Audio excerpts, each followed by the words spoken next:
Well, greetings and salutations, everybody. Welcome to my YouTube channel, and this is Open Mic. What's Open Mic? Well, you see, every day, Monday through Friday on the John Campea Show, we take time to take some live questions.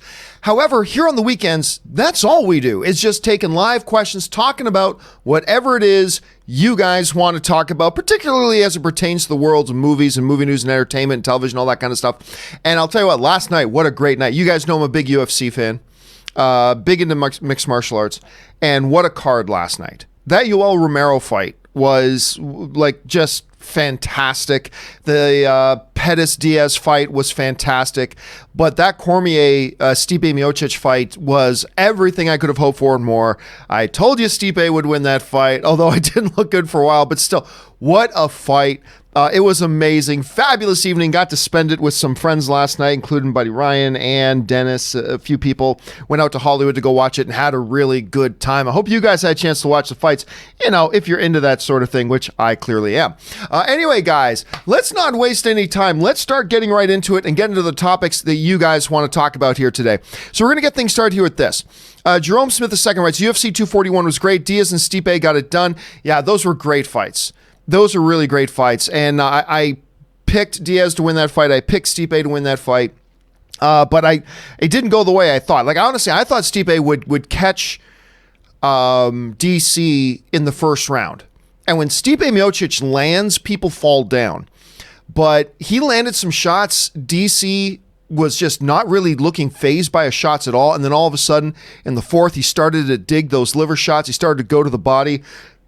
And then, you know, when the body goes, the rest of when the body goes, the head goes. I mean, everything goes down. Then he got tagged. Great fights. It was a great night of fights.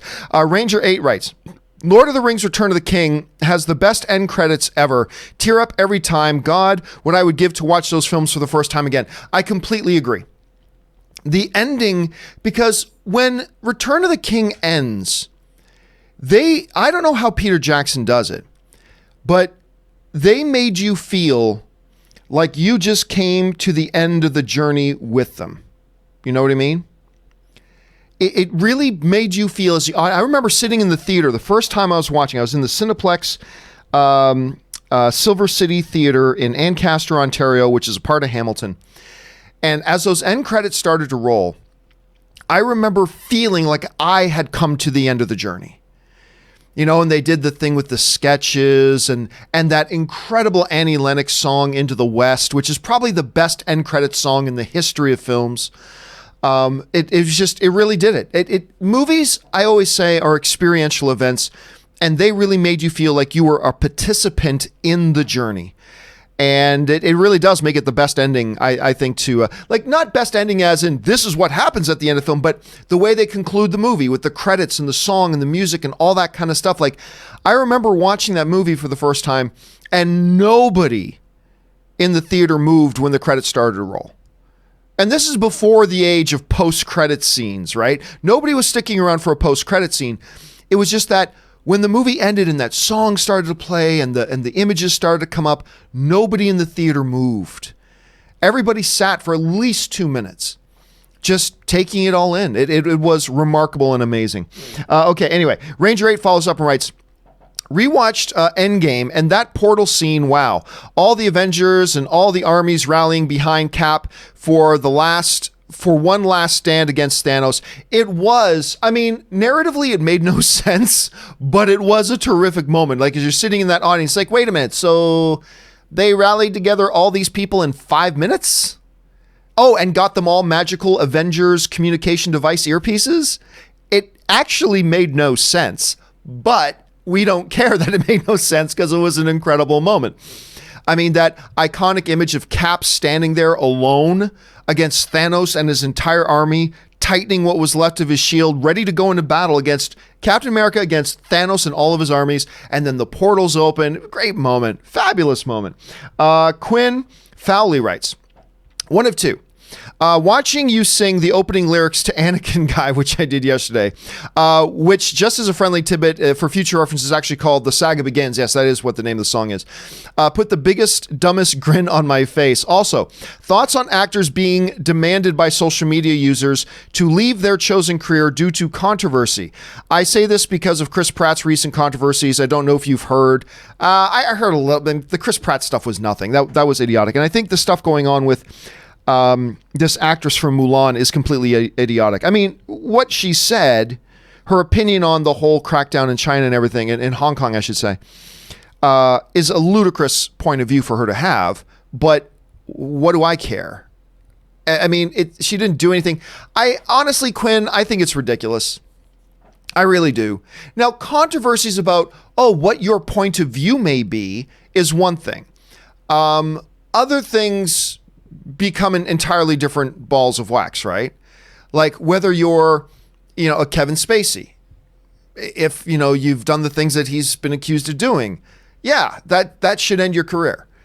If you're, whatever his name is, Chris something or other, Chris Brown, and you beat women so badly that their faces look like sides of beef and they have to be hospitalized, yeah, your career should be taken away from you.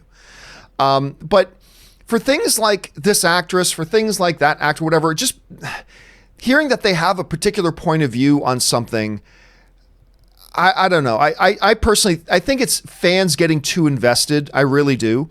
And fans wanting to hold celebrities to standards that they would never hold themselves to. Because here's the thing. I remember the great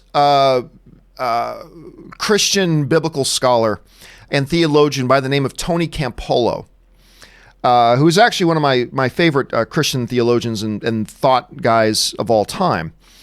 Anyway, he was like the spiritual advisor to Bill Clinton. Anyway, he once said this, talking about glass houses and how quick we are to judge other people based on big things or small things or insignificant things even.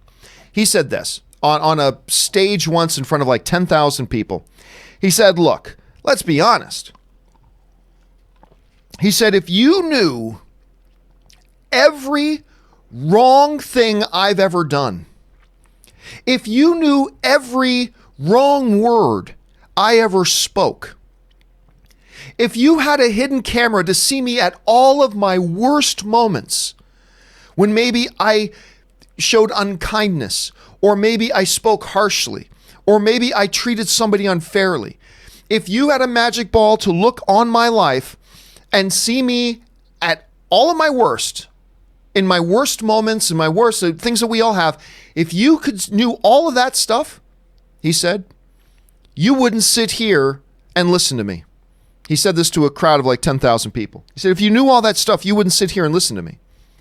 But then he followed up and said, and if I had a crystal ball to see every wrong thing you've ever done, he said to the crowd of 10,000, and a crystal ball that showed me you at your worst moments, at the moments you are least proud of, at the times you spoke harshly or unkindly or treated somebody unfairly, he goes, I wouldn't want to stand here and talk to you. And that's true. It goes both ways, right? And I don't know. It's an interesting sociological phenomena. And so, it is what it is. Okay, anyway. Guy Volt writes, Nate Diaz, one really good. Masvidal next for him. Yeah, I think so. I think everybody wants to see that fight. That would be a really good fight. And I love Nate Diaz. I don't think he can beat Masvidal. I honestly don't think he can beat him. But it would be a great fight. I'd love to see it. I mean, and it's not often you see Nate Diaz casting a lot of respect on a potential future opponent. Like usually he's a big trash talker, but it was great in there. Like he was saying, yeah, me and Masvidal, we're the only OGs left. We're the only guys who really get it. We're the only guys who do it right. He's a gangster, but he's not a West Coast gangster, all that kind of stuff. It was fun to see. And I would like to see that fight. It would be a really, really good fight. And never count Nate Diaz out, my friends. Vayu Nandan writes, hey, John, what do you think Tenet will rank in the Nolan filmography? No idea. My box office prediction is 670 million to 970 million. Your thoughts on movie and box office? None. Zero. I haven't even seen a trailer. I have nothing to base anything on. Like, it's like asking me, where do I think Once Upon a Time in Hollywood will rank on the Quentin Tarantino all-time list a year before I saw it? I don't know. At that point, I hadn't seen any pictures. I hadn't seen any trailers. I hadn't seen any footage. I have no idea. I have nothing to base even a quasi-educated guess on. Nothing. So, I mean, I'm going to have to see a trailer to see if, okay, now, regardless of whether this movie's good, does this movie, I believe, have crowd appeal? You know, and that I simply don't know. I haven't seen the trailer. I'm not all that fascinated by the description of the trailer that I read, but that's totally different from actually seeing the trailer itself, which I've not done yet. I haven't seen it yet. So I have zero guess as to whether it'll be his greatest movie or his worst movie. As far as box office goes, I have zero guess. I have no inclination or sign about whether or not this movie is something that's going to appeal to the general audience. Now, clearly, there's a lot of Christopher Nolan fans who are going to go out to see it, but that's not enough to get to 670 million. You got to appeal to the general audience as well, at least a certain demographic in the general audience. And until I see something from the movie, I have no idea if that appeal is there or not. I don't know if it'll be more appealing than his Batman films. I don't know if it'll be less appealing than Memento to the general audience. So at this point, I mean, it's fair to ask and everything, but at this point, there is nothing to base any guess on as to how good I think the movie will be.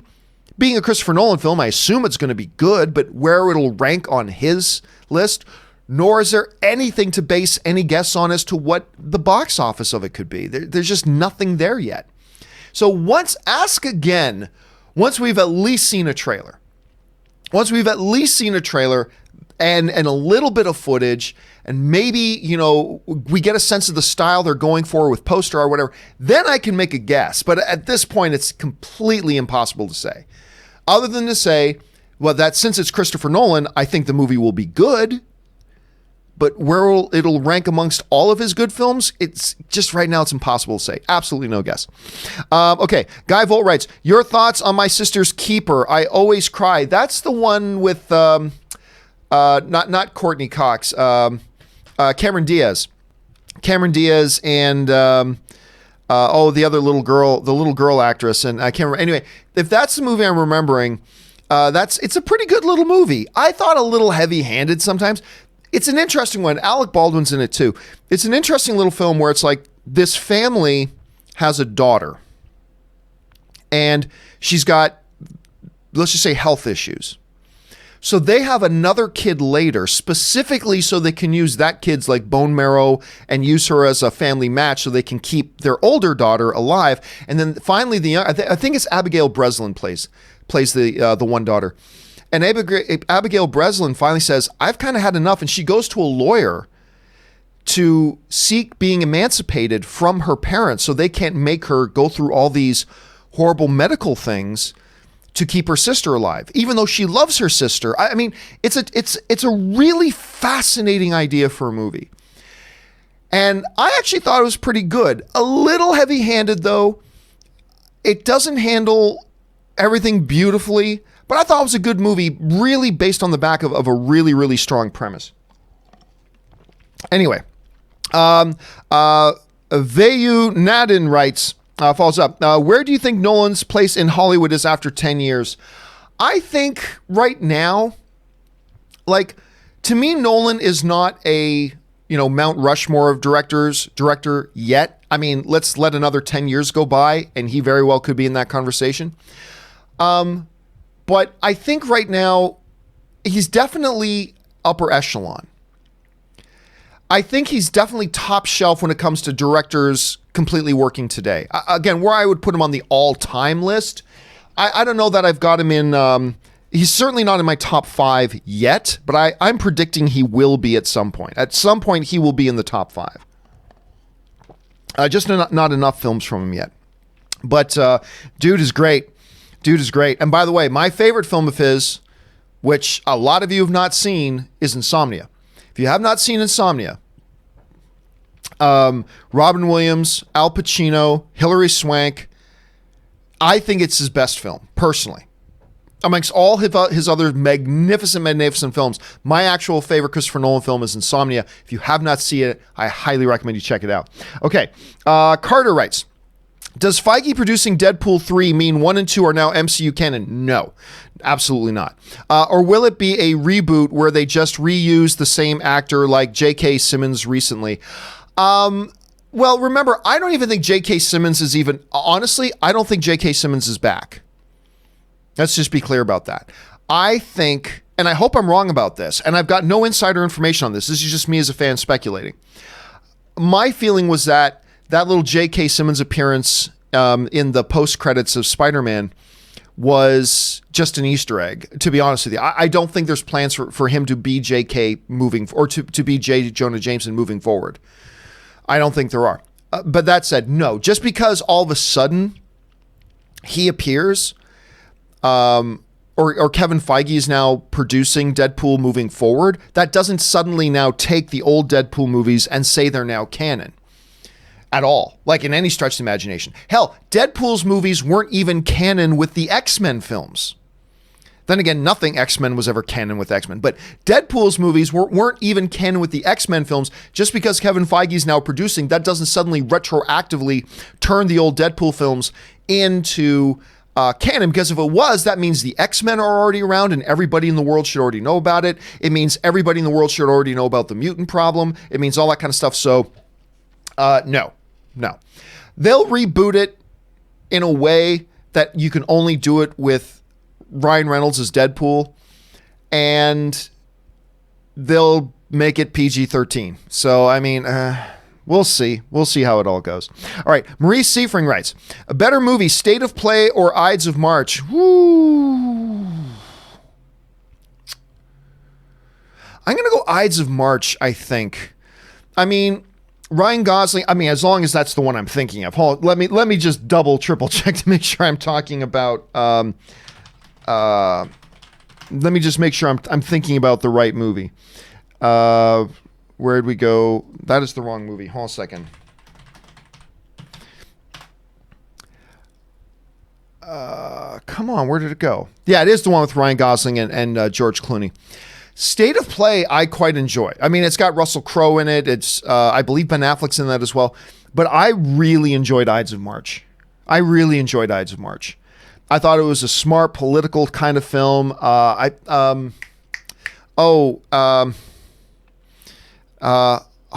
Why am I freezing on Hoffman's name? Seymour Hoffman was in the film as well. Philip Seymour Hoffman, sorry. Paul Giamatti was in it. It's great. So I'll lean towards Ides of March. I mean, they both got some strong cases to be made for them, Marie, but I'll lean Ides of March. Let's see. Orakusaki writes, John, I watched the entire season of Happy on Netflix, and it was bonkers good. P.S. Have you watched it already, or are you not interested at all? I finally did get around to watching it, and I liked it a lot. I was always interested in watching it, though, because my buddy directed it. A buddy of mine, Brian Taylor, he's actually the director of it. And I was getting mad at myself for so long that I said, I've got a friend of mine who's directed this thing, and I still haven't watched it. It was a shame that it got canceled. I mean, I found out it got canceled before I finally watched it, which is really too bad, because I thought it's different, it's unique. There's no other shows like it. I mean, I can't even think of any other show that's ever been like it before. It's completely bonkers, but yeah. So Brian Taylor, keep your eyes open for Brian Taylor and the stuff that he does. All right, Star Killer writes, have you seen Euphoria yet, John? I've seen 2 episodes of Euphoria and I gave up on it. I found nothing interesting about it at all. Look, there's a lot of shows that are like, I'm hearing everybody rave about it, and then I watch it and I love it. But every once in a while, there's a show everybody raves about, and I watch it, I'm like, I found nothing redeemable about Euphoria. I just found it dreary, to be honest with you. And I know there's a lot of you guys love Euphoria, and it's got a lot of awards buzz, which is great. I mean, that's the subjectivity of entertainment. But I watched the first episode, and I'm like, I don't like this at all. And I thought, well, I'll give it one more episode. And then I watched the second episode, and I'm like, no, there's nothing. I'm not fascinated by any of these characters. I certainly don't feel any empathy for any of these characters. I don't find anything that's happening in the story interesting. I just find it to be dreary for the sake of being dreary. And I didn't dig it. I didn't dig it. And again, I'm not going to try to talk anybody else out of watching, because a lot of people like it. So if you're somebody who hasn't seen Euphoria yet, don't let me turn you off the show, because there are a lot of people who really like this show. It's just that not everything's for everybody, and unfortunately, Euphoria was not for me. All right, Star Killer writes, during what time period do you think they're going to do the Obi-Wan series? Which time period would you like? I'd rather have a show about me, though. Well, I mean, for Star Killer is not in canon, so unfortunately for Sam Witwer, that's probably not going to be the case. But, I mean, all I know is it's going to happen somewhere in between the events of Star Wars Episode 3 and Star Wars Episode 4. That's a lot of decades. I'm going to assume it's probably like 10 years in. I'm going to take a wild guess. It'll be 10 years after the birth of Luke, I guess. But I have nothing to base that on. That's just a random guess. I just know it'll happen somewhere in between Revenge of the Sith and A New Hope. Somewhere in that 18, 19, 20-year age gap, time gap in there. That's where it'll happen. Specifically where it happened, impossible to say. Whether it's 10 minutes after he arrives on Tatooine or 10 years after he arrives on Tatooine. I just don't have a guess, but it'll be in that window somewhere. All right, Benny95 writes, my fear of flying began when I turned 18 to 19. Strange, because I used to travel all the time as a kid. I refer to planes as flying metal death tubes now. And it's funny because I don't even necessarily have a fear of flying. I have a fear of heights. This is a very specific thing. It's not the flying part. It's the heights part. And I don't know because, again, like you, when I was 18 or 19, I had no fear of heights. And then somewhere between 18 and 19 and like 22 and 23, somewhere in there, for some inexplicable reason, I developed a fear of heights. And I can't even put my finger on when or why it happened. But suddenly I became afraid of heights. It's crazy. So I'll fly. I fly a lot every year, but I hate flying because I know I'm so far off the ground. It's crazy. It's absolutely crazy. So you and me, Benny, you and me, we can commiserate on that whole thing. Willow Yang writes, how did you come up with the idea of putting peanut butter and mayonnaise together in a sandwich? Okay, so what Willow is talking about is when I was a kid, there was a period of time when, fortunately for me, my school, which was St. Daniel's School in Hamilton, Ontario, I went to St. Daniel's, and that was my elementary school, grades 1 through 8. My school, St. Daniel's, was close enough to my house that I could actually walk home for lunch. And there was a period of time when my mom didn't always work, but there were a few times, there were a few periods of time when she decided, I'm gonna go get a job and go work. And so, she would go and work. So there would be certain periods of time, and this was during one of them, that I would come home from lunch and my mom's not there. My dad's at work, my mom's at work, my siblings didn't come home from school, my younger siblings. And so when mom's not there to make lunch, and you're, I don't know, what was I, like 13? You just kind of get creative. Like, what do I got? Well, I got a loaf of bread.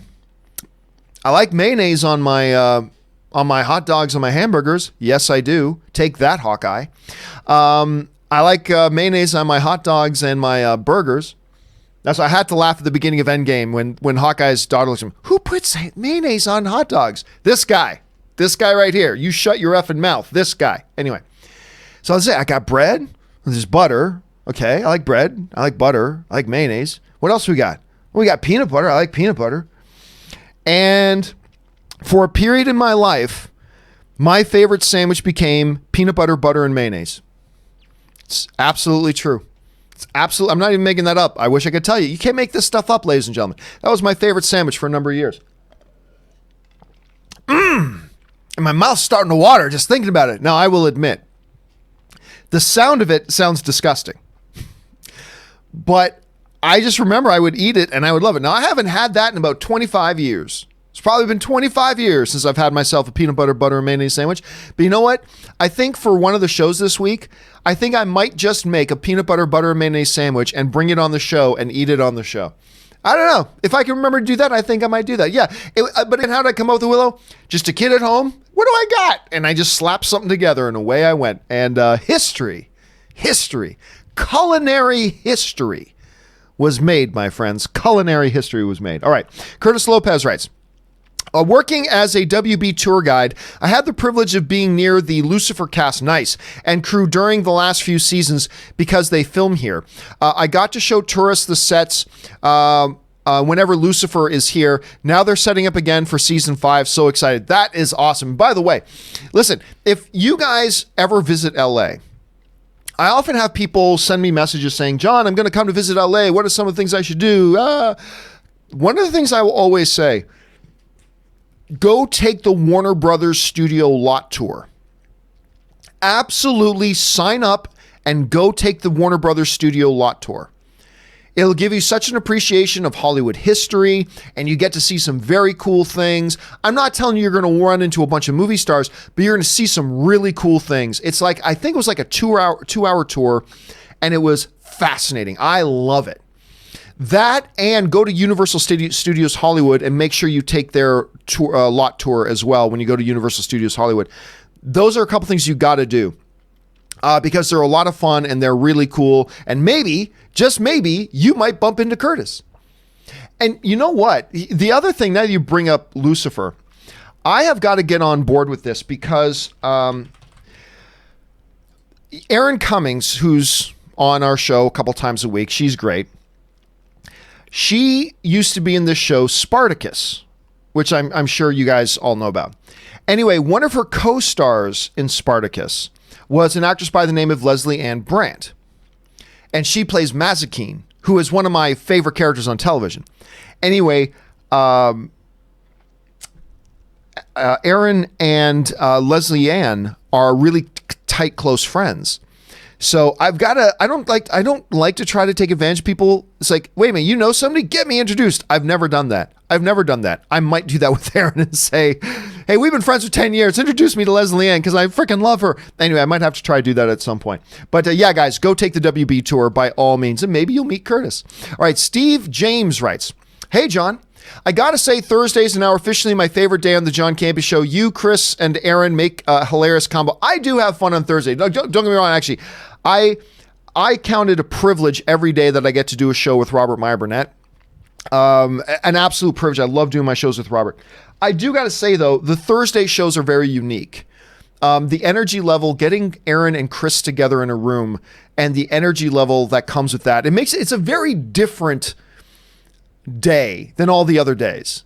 The John Campea Show on Thursday is almost a completely different show. And I really do love those days. They're a lot of fun, and Chris and Aaron they're great on their own, but there's something really fun that happens when I get their dynamic and their energy in the room together. It's really, really fun. Thanks for pointing that out, Steve. All right. Noel Nguyen writes, saw Good Boys, enjoyed it, but I'm not sure who the target audience was. Mostly adult jokes, but some themes and jokes were aimed at middle schoolers. I don't agree. I don't agree, Noel. I don't think the jokes were aimed at middle schoolers. I think the jokes were made at the expense of middle schoolers, to be honest with you. This is a movie that's for adults. And I'm sure there are middle schoolers who can watch it and laugh at it as well. But I found a lot of the jokes weren't targeted at young kids. They were made at the expense of young kids that we adults can laugh at because we know how stupid kids are, but we can also laugh at because we remember being that age and being that dumb and being that naive, right? Now, look, I don't think Good Boys is a particularly smart movie.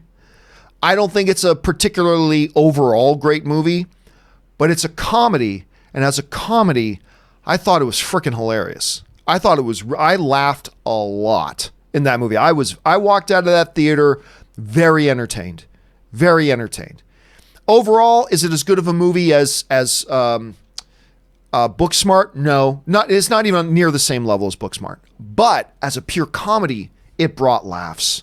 Good, entertaining, solid laughs. And that's really all they were going for. Just give you a good, entertaining time at the movies. They delivered. I enjoyed it a lot, and I recommend people check it out. All right, Patrick Conway writes, over under 40%, the opening crawl will be in Mandalorian.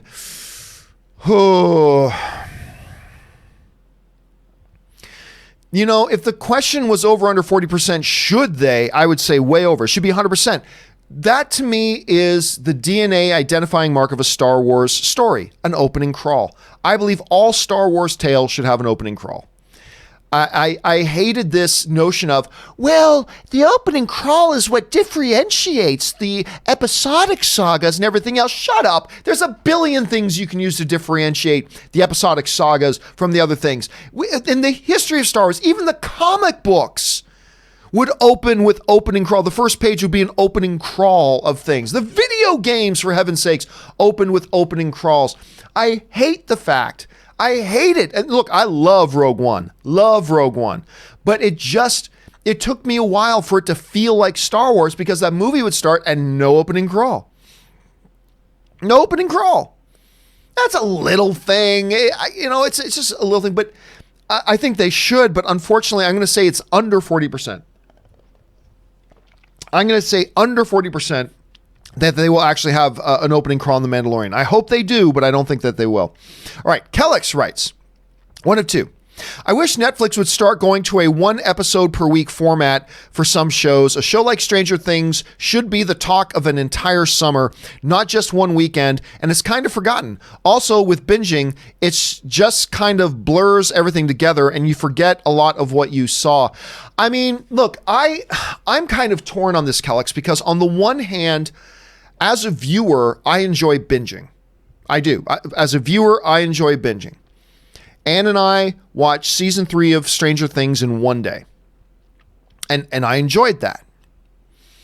But you're absolutely right. I stopped talking about Stranger Things 4 or 5 days after I saw it. Stopped talking about it because it's done. I saw it. It's now it's in the rearview mirror. It's behind us, right? As opposed to another show like Chernobyl, where that was only like 4 or 5 episodes long, but like for 4 or 5 weeks in a row, Robert and I would get on, like, oh my God, the latest episode of Chernobyl. And we were talking about it and the buzz kept going. And it's because it was a week after week thing that I even got turned on to it because, I didn't see it in its first week. And I didn't even see it in its second week. I was intrigued by it. I wanted to see it, but it was the fact that you went, week 1, it launches, everybody talks about it. And then a week later, everybody's talking about it again. And so it kept it right in front of your face. And so I got on board with it and started watching it. And maybe the best series of the year, all that kind of stuff. Whereas Stranger Things, which, by the way, I love Stranger Things season 3. I loved it. But Stranger Things season 3, binged it. 4 or 5 days later, nobody was talking about it again. It was done. Nobody was talking about it anymore. You contrast that with, a show like Game of Thrones or a show like Sons of Anarchy or a show like whatever, where every week there's new things to talk about and the discussion lasts months instead of lasting a weekend, right? And so I myself am somebody who does enjoy binging my programs. I got to say, it would really behoove them, I believe. I think they would have a lot more success if they went to a week by week release schedule. I really do. I just think they'd have a lot more success. But anyway, and they're having success already. Let's not pretend Netflix doesn't have success. Of course they have success. I just think they could double their success. I really, really do. Anyway, thanks a lot for that, Kellex. All right, next. Garrett Couch writes, one of two. Things we do for Comic-Con. Plan to fly in from Atlanta to Vegas to LA the night before con. Flight in Atlanta delayed, so I ended up flying into Vegas. Worst airport for sleeping. Oh, the Vegas airport is terrible for that. Oh, yeah. Vegas airport is great to just get in and out. But if you got to spend prolonged periods of time at the Vegas airport, not a lot of fun. Spent the night in the airport. Next morning, flew directly to San Diego and went directly to con. So many uppers. Yep. Yeah. I mean, one of the best things to do, what I would recommend next time is get a flight to Los Angeles. Look, from Atlanta, which is a major hub, you got to be able to find a direct flight to LA. If you can swing an extra day or two of vacation, I would recommend flying into LA, spend a day or two in Los Angeles, and then just drive to San Diego from there. Spend a couple days in LA and then drive to San Diego. It's 2.5, 3 hour drive. You're in San Diego, no problem. Actually, not 3. It's like a 2 hour drive. 2 hour drive and you're in San Diego. So I would recommend that. But yeah, look, that's one. I don't like traveling that much because of all that nonsense. That's one of the reasons I don't like traveling. I mean, I will fly at the most inconvenient times to make sure I get a direct flight somewhere instead of having to do layovers and stopovers. God, I hate that stuff. But look into stopping in LA for a day or two. go to Santa Monica Pier, see Hollywood Boulevard, blah, blah, blah, that kind of stuff. Go visit the Chinese theater, and then drive to San Diego for the rest of the way. It might make your life a little bit easier. It might. All right. Kellex writes, to advertise their Netflix new releases, it should always be in the very top of the page. Their categories always change, reorder depending on what you click on. I hate that.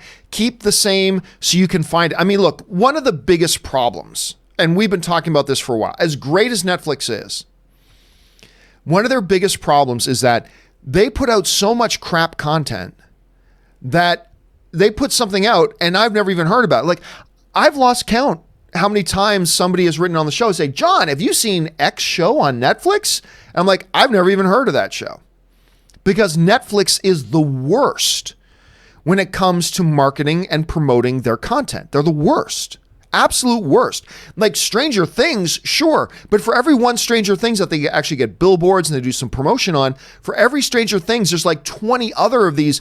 Like, remember that awful Michael Pena sci-fi movie they did last year? The fact that most of you don't even know what I'm talking about just proves the point. You got Michael Pena starring in this Netflix original sci-fi film last year, which was awful, by the way. And I only accidentally knew about it because I accidentally stumbled across it. But so for every one Stranger Things, you got like 20 of those that some show somewhere, and I've never even heard of it. I would have no idea it's out there, blah, blah, blah, because they're terrible at that. In-app is probably one of the ways they need to do it. Maybe they need to start with, shows you're watching should probably be the top. That should probably be the top thing. Shows you're watching. Things you're watching should be the top row. But after that should be like a 3-level thing. That's all new to Netflix this month. And really highlight all the new stuff right there at the top. I think they'd probably get a lot more people engaged in that, but I don't know. They're just awful at it, Kellex. Absolutely awful, which is too bad because Netflix is great. Ryan Lohner writes, seen the video of Conor McGregor not being able to budge an old guy off his bar stool. Now, I've heard about it. It's from back in the day. I don't care. I don't care.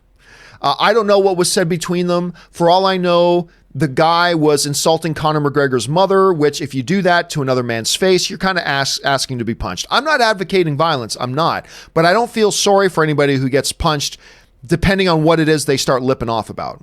I'm not encouraging violence. Not at all. I'm not even saying I endorse it. I'm just saying I don't have any empathy for somebody, depending on how they run their mouth, then getting their ass handed to them. It's like, well, you said this about the dude's wife or this dude's mother or whatever. I'm not going to feel sorry for it. The bottom line is I have no idea what the Conor situation was. I don't know what led up to that. I just simply don't. And again, it was all the way back in April.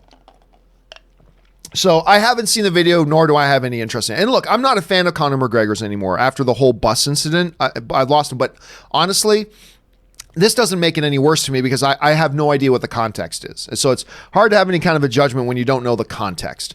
Anthony Cullen writes, one of my favorite scenes in the MCU is between Doctor Strange and the Ancient One. If this is the same one I'm thinking of, it's awesome. One is the astral plane before she dies. That's a great scene.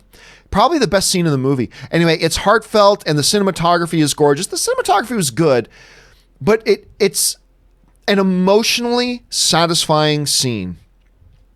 And you get, and why am I freezing on the name of the actress? She's only one of the world's best actresses. Hold on a second, I'm just gonna, doc.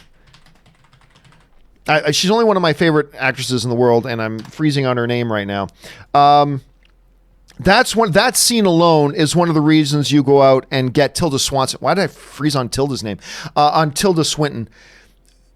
One of the reasons, there are a bunch of people who's like, why is she playing Ancient One? She's great. And you need somebody who can pull off that balcony scene. And there ain't a lot of people who can pull off that balcony scene like she can. And all due respect to Benedict Cumberbatch, who is a terrific actor. He's an Oscar-nominated actor. He's fantastic. But he was not the best actor standing on that balcony in that scene. Not by a long shot. Tilda Swinton is by far the best actress in that movie. By far. Like, she leaves Benedict and Mads in the dust. As far as pure acting talent goes, she's amazing. And she really made, I mean, don't get me wrong, Benedict was great in that scene too, but it's Tilda who makes that scene work with her performance. It's a beautifully written scene as well. But yeah, I think that was the best scene of the movie. I think that was absolutely the best scene of the movie, Anthony. Calix writes, do you think for Netflix to survive, they'll have to eventually use ads? I'd be fine with 1 to 2 ads, 10 to 20 seconds long before each show, movie, or movie not during. I mean, I don't know. I don't think Netflix, they lose money right now, but they generate lots of money. They just have too much revenue. Yes, their operating expenses exceed their revenue, but they have a huge amount of revenue. And when you have the amount of revenue that Netflix has, you find ways of staying around. I mean, there's just too much potential there. I'll tell you what. I have Hulu Plus, which is supposed to mean no ads, right? But every once in a while, there's a show on Hulu that I go to watch. And when I go to hit play on the episode, there'll be this little announcement with a narrator going, due to streaming rights, the following presentation will play with an ad before and after the feature. Thank you, right? And all that means is they play a commercial before the episode starts. But once the episode starts, no commercials, no interruptions once the episode starts.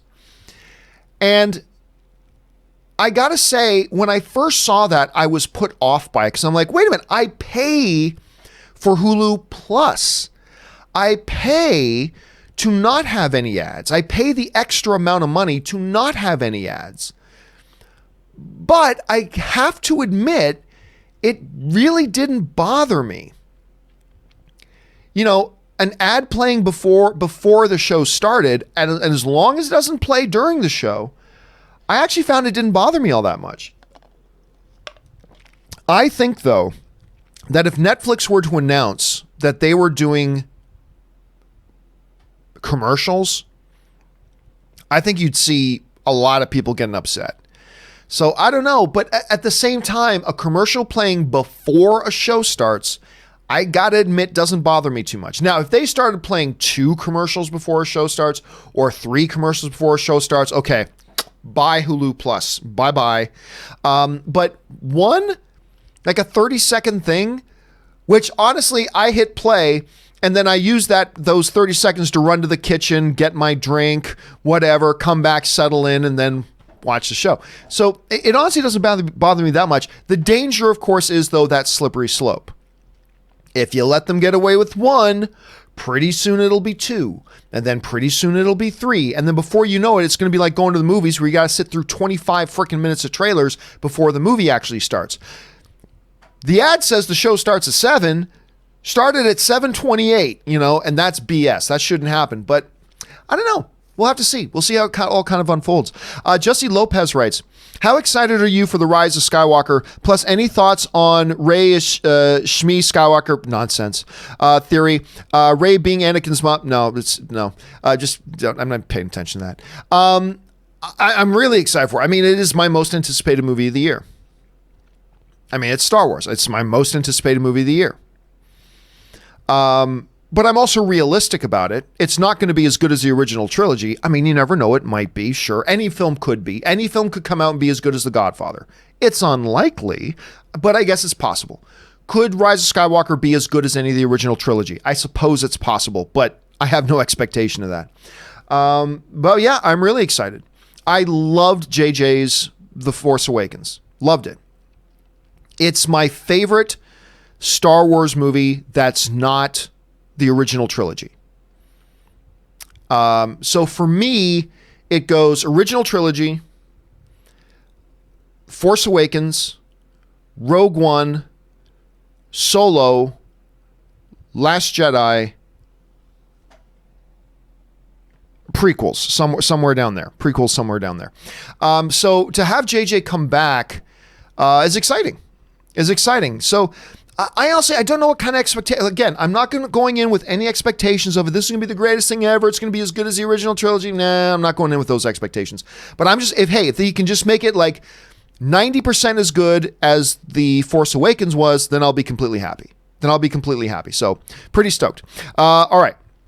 Yusuf Alvi writes, while I agree Khabib is going to win, I think not enough credit is going to be given to Dustin Poirier. You're damn right, not enough credit. This dude's legit. Anyway, he's really good, and he's taken out several former champions. He'll be a lot tougher than Conor. I am actually not so sure he's a lot tougher than Conor, to be honest with you. But here's the thing. This dude just beat Max Holloway, a guy who hasn't been beaten in I don't know how many years. Max Holloway, for a long time, for a while now, has looked as unbeatable as anybody. And Dustin Poirier stepped in. Now, granted, they fought in a weight class higher than Max Holloway is used to fighting at, but he walked in there and he beat Max. Now, didn't finish him, didn't whatever, but he beat Max Holloway. That's huge. That's huge. Now, here's the problem, though. The problem is Max Holloway did not present the danger of letting Khabib do this to you. Because once Khabib does this, you're done. You're done. You know, Max Holloway is going to stand there and trade and exchange and pick you apart and destroy you on the feet. So Dustin Poirier does the same thing, and he was able to go in there and outstrike Max Holloway with terrific footwork, terrific head movement, great aggression, good defense, the whole bit. But he was able to go and do that against Max Holloway, a guy who was going to stand there and just trade with him. The problem with Khabib is Khabib was able to stand and trade with Conor McGregor. Maybe some people think a top 3 pure striker in MMA today, Conor McGregor. And Khabib was able to stand there and strike with him. And then whenever Khabib wanted the fight to go to the ground, the fight went to the ground. Because that's just how good he is. Poirier has a Matt Serra chance against Khabib. Matt Serra, of course, beat George St. Pierre, who was a vastly superior fighter than him, but he just got one shot in that hit George behind the ear that completely discombobulated him, and he was able to win that fight. George St. Pierre later came back and destroyed him, but he did that. Poirier, absolute. When you're a striker on the level of a Dustin Poirier, you have a shot. You have a shot. But that's all you've got. You've got a shot. I'll be very surprised if Khabib, but like anybody can beat anybody on any given day in MMA. All it takes is one good shot to land in just the right way and the fight's over. But Khabib, make no mistake about it, is the baddest man on the planet. There is nobody. I said this before, I'll say it again. You have Khabib and Batman walking down the same dark alley. Batman sees Khabib, turns around and walks the other way because it's Khabib.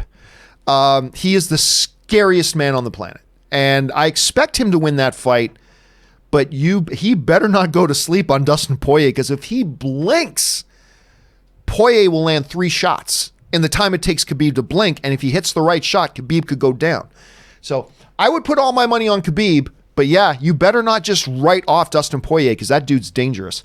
Anyway, Murray Reich writes, it's been 4 months since we got a Joker trailer, and the movie is only almost 6 weeks away. Do you think there will be one soon? Oh, yeah. Yeah, I mean, by definition, we're only like 6-7 weeks away. By definition, we're going to get another one soon. I'm going to guess within the next 2 weeks. Within the next 2 weeks, we'll probably get another Joker trailer. I think they've been probably waiting for it to play at 1 or 2 of these big festivals before putting out the next trailer, because I think they're going to want to time the momentum, the buzz momentum of word of mouth coming out of the festivals with a new trailer and really create the tsunami effect with the buzz for Joker. That's probably what they're planning on. So clearly within the next couple of weeks. I think within the next couple of weeks. Okay. Murray also writes, Spider-Man Far From Home has become Sony's all-time box office film. For a studio that's been successful with this property, there's no way they would easily sell. Oh, no way. You know, people keep saying, it's like, Disney should buy Spider-Man back from Sony. Well, that's great, but Sony's not selling. Why would Sony sell? Every Spider-Man, do you know that out of all the Spider-Man movies Sony's put out, not one of them has made under $700 million. Even the much, maligned The Amazing Spider-Man 2 made over $700 million. Now, remember, we live in a world where Godzilla, King of the Monsters, didn't even make $400 million.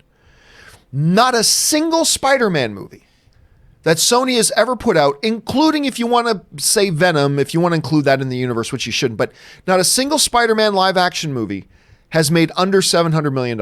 None. The only Spider-Man movie they've put out that made under $700 million isn't a live action film. It was Spider-Man into the Spider-Verse. So hold a second. I forget the exact number. Spider-Verse. I mean, Spider-Verse made money, but it wasn't like a huge hit like all the other things. I mean, it won Academy Awards. It's the best Spider-Man movie of all time, in my opinion. It made, where is it?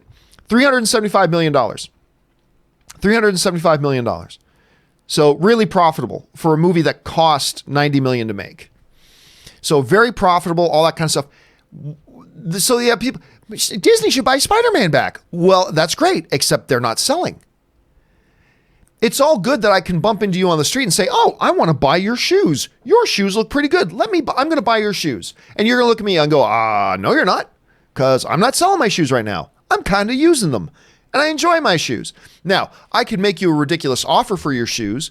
I could make you a ridiculous financial offer that is far more than the value of your shoes, but then that would be dumb on my part. So yeah, don't expect for Sony to be giving up the rights to Spider-Man anytime soon. Do not expect them to be giving up those rights anytime soon. They're very happy to sit back and keep counting their money. They're very happy about that. All right, Max G writes, seen Mindhunter Season 2? No, I love Mindhunter Season 1, but as I said earlier this week, I know I'm not going to have a chance to watch it until well into this upcoming week. It's just too busy of a weekend and all that kind of stuff. Anyway, I loved it. Would love to see a Ted Bundy cameo with Zac Efron in a third season, but I don't want to wait 2 more years. Thoughts? Well, again, I haven't seen Season 2 yet. They're not going to cross over and make shared cinematic universes with any of this stuff, so don't hold your breath for that, Max. But yeah, I love the original Season 1 of Mindhunter. It was not what I was expecting at all, but I thought it's fabulous, and I can't wait to watch it. But yeah, I knew I wasn't going to be able to watch it this weekend because it's just too packed. I'm not going to be able to watch it Monday, even start watching it Monday or Tuesday or Wednesday. So the earliest I'm going to be able to start watching Mindhunter Season 2 is probably Thursday or Friday, if that. So I'm still a little ways away from being able to watch it, but I'm very excited for it. All right.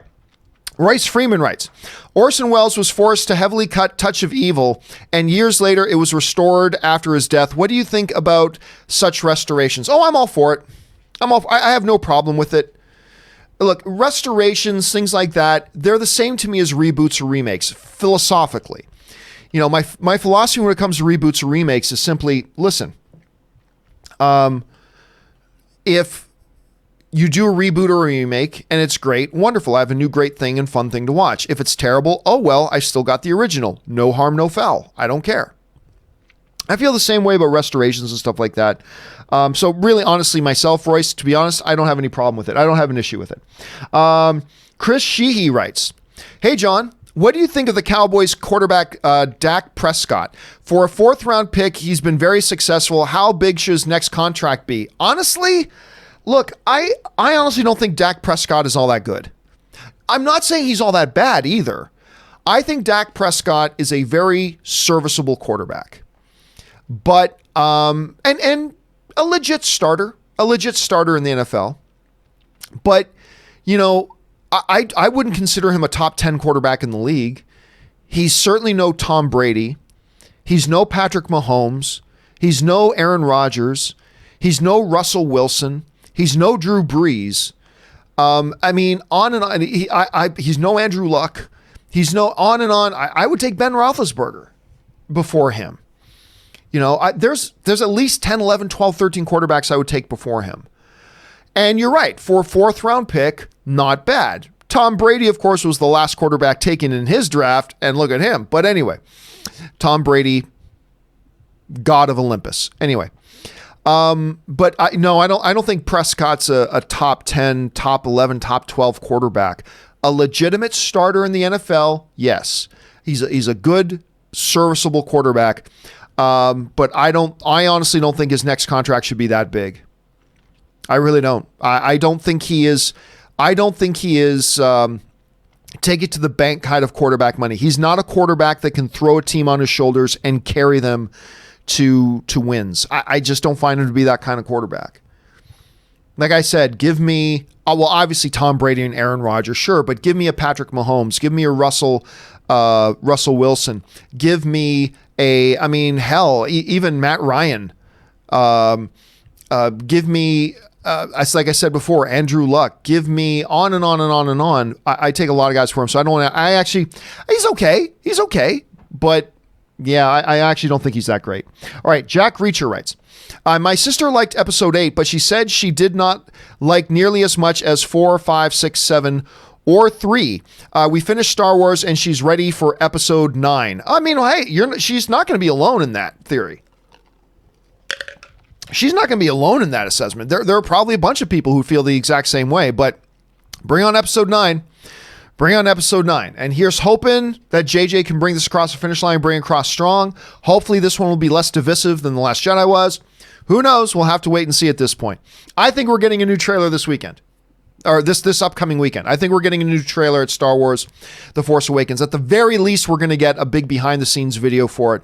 But either way, whatever the semantics are, we're going to get a new piece of marketing for the movie. I think we're going to get a new look at this movie this coming weekend at D23, and I'm very excited about it. Hopefully it's good. All right. Jack Reacher writes, I will continue the Lord's work. My sister has only seen 4 MCU movies. The Odyssey continues with Iron Man, R.I.P. Oh, really? So she hasn't seen Iron Man. That's interesting. I like, there's actually a bunch of people who consider Iron Man to be like one of their favorite MCU films. I've never ranked the first Iron Man. I like the first Iron Man very much. Don't get me wrong. I like it very much. I've never had it in my upper echelon of MCU films.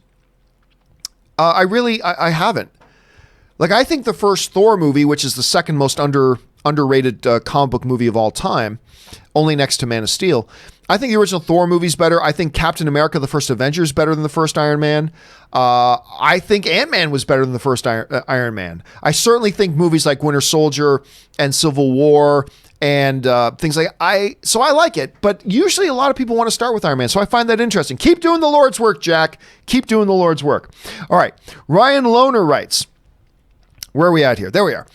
It finally hit me. Starlight from The Boys is Hope from Jessica Jones. I can't even remember who that is. I never did see Jessica Jones season 3.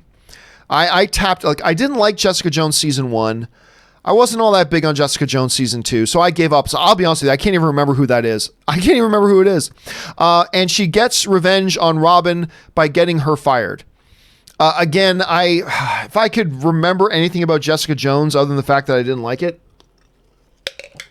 then maybe I'd be able to put my finger on it. But boy, I do like that girl as Starlight in The Boys. Because you needed a girl to play that role in The Boys who could totally get you to buy into that she's really beautiful and yet really girl next door and very innocent and very sweet. And they found somebody who really pulled that off. I thought she was terrific in that show. I mean, everybody talks about Carl Urban in The Boys, and rightfully so. But I think that girl, and I don't even know the actress's name, I think that girl who played Starlight was one of the other major backbones of it. I mean, there's the guy who plays the Highlander, the guy who plays the Homelander. There can be only one. Yeah, there's the guy who plays the Homelander. There's obviously Carl Urban, but that girl who played Starlight, I thought she was really, really vital to that show, and I thought she was great in it. Orange Hand writes, thoughts on the Mighty Ducks movies? I mean, they were cute. I mean, there's a nostalgia to them. There's certainly nothing great in my opinion, but they were cute and they got good nostalgia to them for sure. Justin Welsh writes, wife and I watched Mamma Mia 2. I really like Mamma Mia 2. I definitely had my Lily James moment, realizing how stunning she is. When did you first start saying the phrase, Lily James? Probably with Cinderella. Now, she appeared on, I believe I first saw Lily James, if I'm not mistaken. Hold on a second. Lily James, the first place my wife and Anne watched Downton Abbey religiously. Like my wife and Kaori, they would get together. You know what? This is going to take me a second. I know this is going to be annoying to you guys, but give me a moment to see if I can find this. because this is pretty funny. But anyway, my wife and Kaori, they would get together every week and watch the here it is, and watch the new episode of Downton Abbey every week. And often when they would do so, they would get dressed up. Let me see if I can make this a little bit bigger for you guys. But they would get dressed up to watch Downton Abbey.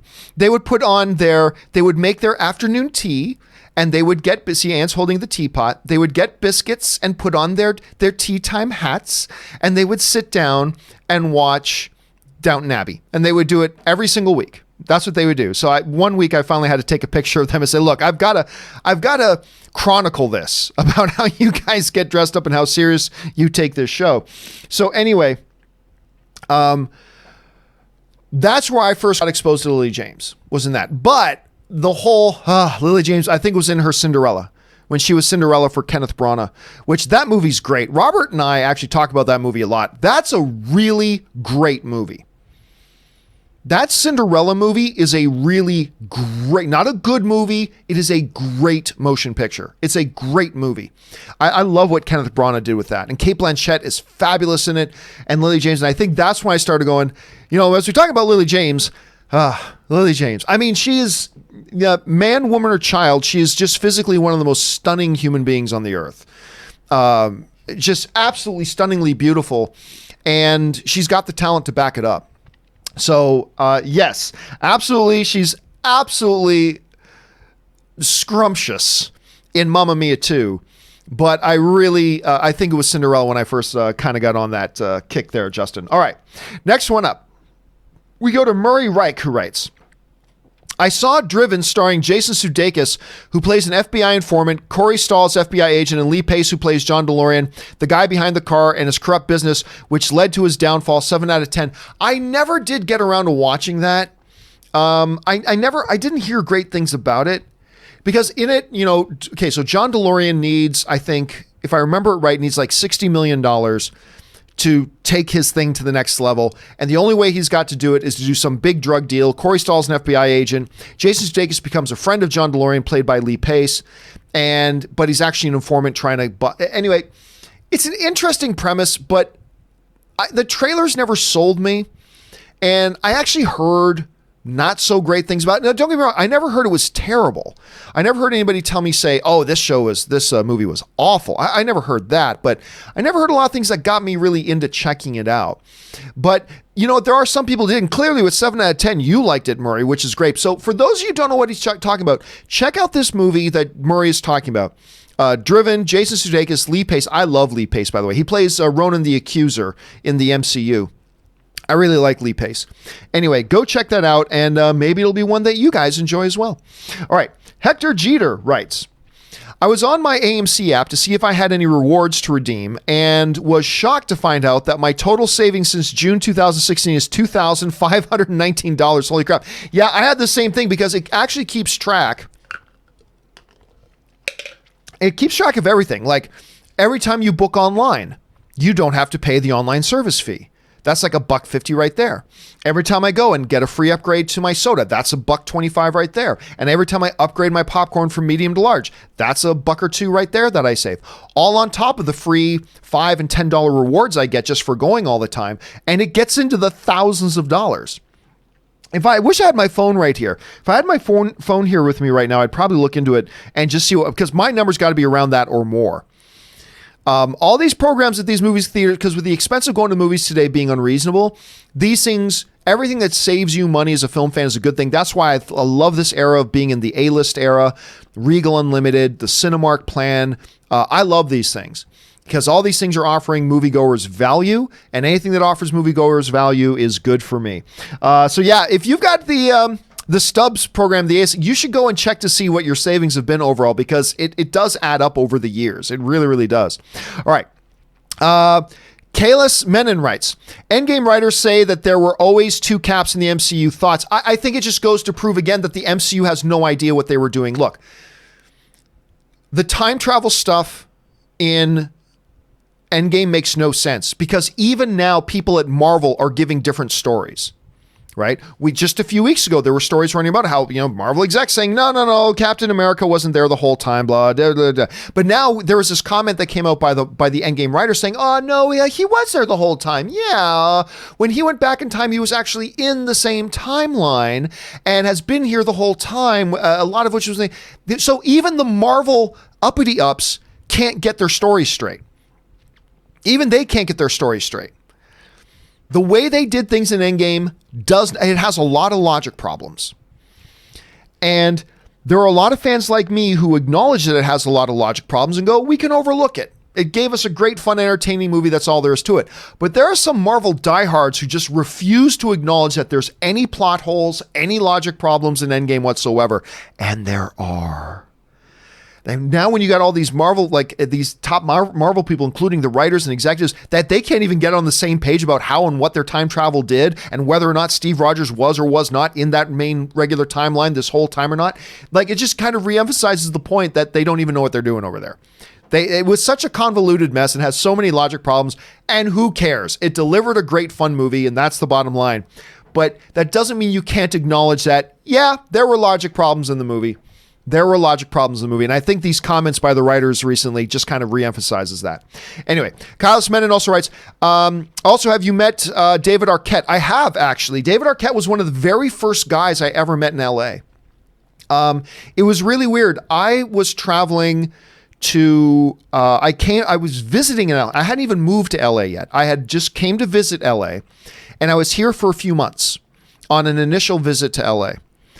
And David Arquette had a movie coming out called The Tripper. I think it's called The Tripper. I'm not really sure. I don't think I even have the picture anymore, but let me just see if I can find this picture. I'm pretty sure I won't be able to. But, I do still have it. Okay, hold on a second. This was a picture taken, over 10 years ago. Over 10 years ago, this picture was taken. But so what happened was he had this new little horror movie, this 420 horror movie coming out called The Tripper. And his publicist, he was having a screening of it at Hollywood Forever Cemetery, which is a very popular place in Hollywood for people to do screenings. It's a fun place to go watch a movie. Anyway, so he was having a screening of it at the Hollywood Forever Cemetery. And his publicist reached out to me. This is back when I was still doing the movie blog. And said, hey, would like you to come, David would like you to come to this screening. I'm like, David Arquette even knows who I am? What? Anyway, so I went to the screening at the Hollywood Forever Cemetery. And of course, I didn't let him know that I had, most of my adult life, I had had a massive crush on his wife at the time, Courtney Cox. And I got to meet Courtney Cox that night too. But anyway, this is the image from that night. This is like 10, 11 years ago. I can't even remember. That's me and David Arquette. And that was that night at the Hollywood Forever Cemetery. I believe this was just after the screening of his movie. And that was the first time I got to meet him. So yes, I did have a chance to meet David Arquette. He was really nice. I'm not going to pretend to know a lot about David Arquette, and I don't think I've ever met him again since. But that was the first night that I ever met him. But really nice guy, and a really fun little horror movie he'd made too. I believe it was called The Tripper. Fun little horror movie. You should check it out if you get a shot. Okay, Kyle Smenon also writes, by the way, it was great meeting you at Galaxy's Edge last month. Really enjoyed it. Oh, thanks so much, man. I appreciate it. I love it when I get to go to like either the movie theater or Disneyland or something, and I always have, some of you guys recognize me and you'll come up and say hi. And seriously, guys, whenever you do that, it does two things. At first, I feel a little bit uncomfortable because I get people anxiety, but at the same time, it really makes me feel really special because I'm a fucking nobody kid from Canada. And to be down here when you guys come up and talk to me and stuff like that, it's awesome. You really make this kid feel good. So thank you so much for that. So I don't remember specifically, Kalis, all that kind of stuff, because there were a few people, but thanks. Seriously, you made me feel like $1 million when you did that probably. So thank you for that very much. All right. Let's keep going here. Raymond Verrata writes, Just attended Silicon Valley Comic-Con, a new con in San Jose. Lots of great cosplay. What's one of the great things about going to those cons is the cosplay. Jason Momoa, Morena Baccarin. Oh, God, Morena Baccarin. Were there. Arnold Schwarzenegger is on today. Really? Went to a panel with Andy Weir and Gary Whitta. That's cool. And by the way, guys, it's going to get a little noisy in here because I got to turn on the air because it's really hot in the San Fernando Valley right now. So I got to get the air going. Forgive me for the noise. But that's one of the most fun things about going to these things is you get to see all the great, cool cosplay, and every once in a while they'll have some really cool people as there. Jason has really been doing the comic convention circuit. Like Momoa's been really heavy into doing the comic convention circuit, like doing a lot of the small ones too, which I think is pretty cool. And Morena Baccarin, she's so great. She's so great. San Jose is a little far for me to go to, obviously, but that's always fun when you get to go to that stuff, and it's always cool when these new ones pop up. So I'm glad you had a good time, Raymond. Thank you for sharing that, man. All right. Gary Volt writes, if you could have any actor on your show, who would you choose? Oh, that's easy. Russell Crowe. He's my all-time favorite actor. Russell Crowe's my all-time favorite actor. So to me, that's an easy one. If I could pick any actor, well, wait, I take that back. Russell Crowe is my all-time favorite actor. But it would have to be Tom Hanks. Because he is one of my favorite actors, but he is my wife's absolute all-time number one favorite human being. So, yes, so I changed my mind. I would love it to be Russell Crowe. He's my favorite actor of all time. But for my wife, I would have to make it Tom Hanks. That's who I would bring on. All right, Orange Hand writes, which do you see more of? Films that are too long, Once Upon a Time in Hollywood, or too short, Dark Tower? Is it better to be one or the other? It's better to be too short. I mean, it's not ideal. Either one of them are ideal. But I would much rather see a movie that's a bit too short than too long. Because, honestly, I see a lot more movies that go longer than they should. It's very, very rare where I watch a movie that I feel that the movie was too short. It's very rare that happens. Probably only a couple of times a year. Whereas I probably see a good dozen or more movies every year where I think, yeah, that's a movie that could have shaved about 15 minutes out of it, you know? And by the way, 2.5 hours is not too long, but 90 or 110 minutes could be too long, depending on the movie. But I find that I come out of a theater going, that movie could have been shorter a lot more than I come out of a movie going, that movie could have been longer. You know what I mean? I find that happens a lot more. And the nice thing, and the reason why I think it's better to be too short is because if you're too short, you never deal with boring the audience. There's nothing worse as an audience member than looking at your watch and going, okay, is this thing going to get going? Come on, let's go. Like, okay, yes, we get this scene is completely unnecessary. You've already established everything in the movie that we need to know as an audience that you're just doing in the scene again. Let's move on. Come on. There's nothing worse than that. So I think too long is the bigger problem, both in terms of how often it happens and in terms of its negative effect. So that's my point of view at any rate. And you may disagree, which is cool, but that's just my point of view on that. All right, James, sorry, I had a bit of a jump. Hold on a second. Here we are. James Germain writes, hey, John, did you finally get a chance to see the Shia LaBeouf trailer? I haven't. Still haven't watched the Honey Boy trailer. Nope. I keep telling myself I got to watch the Honey Boy trailer, and I still have not gotten around to watching it. So I will get to it, James. I will get to it, but I still have not had a chance to watch it yet. Dear heavens. All right, Josh Bing writes,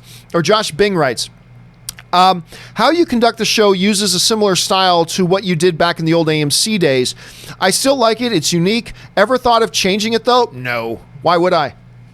Now, I mean, that's like saying, well, you know, ESPN's been around for, I don't know, how many decades now? And SportsCenter today is still the same style. I mean, they do a lot of different things, but it's still the same style as it was back in the day when ESPN launched.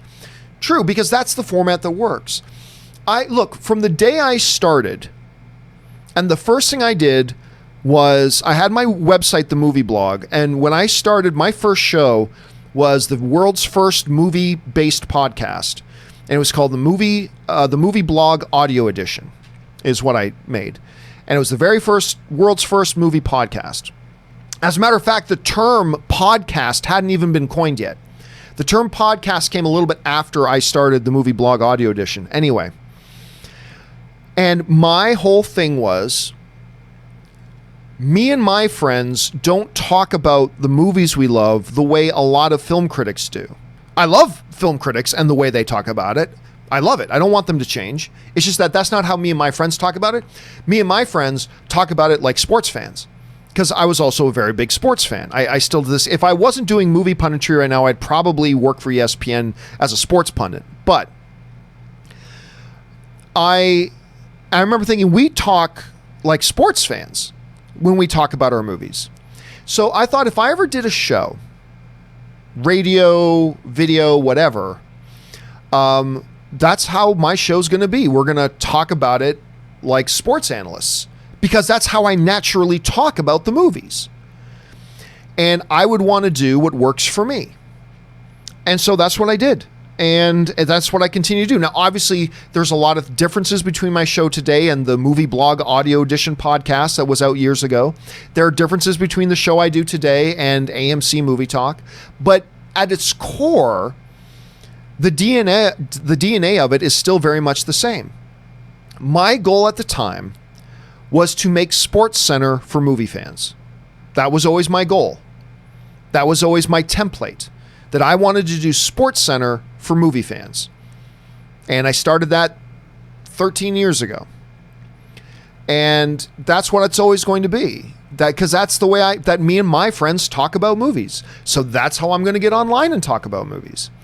And I'm never going to change that. That will never change. We'll change segments. We'll slightly change formats a little bit. But at its core, me talking about movies is always going to be, pardon the interruption, or Sports Center, whatever, for film fans.